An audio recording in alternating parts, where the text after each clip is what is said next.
మన తెలుగుదేశం పార్టీ మహానాడు ఈసారి కడపలో జరుపుకోబోతున్నాం. 27, 28, 29. 27, 28 ఏమో ప్రతినిధులకు సంబంధించినటువంటి ఉంటుంది. 29 భారీ ఎత్తున బహిరంగ సభ.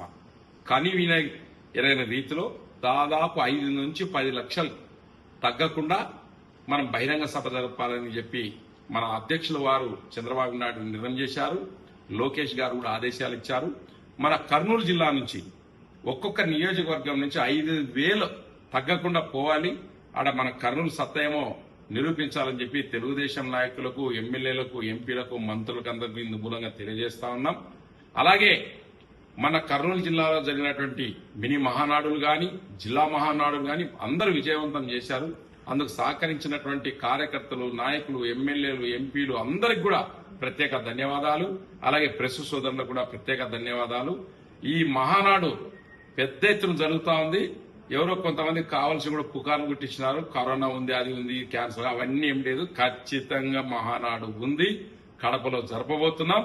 కనీ విని ఎదుగని రీతిలో బ్రహ్మాండమైన, అంటే జగన్ అబ్బో నాది కోట అనుకుంటా, కోట ఎప్పుడో మన ఎన్నికల్లోనే ప్రజలు బద్దలు కొట్టారు.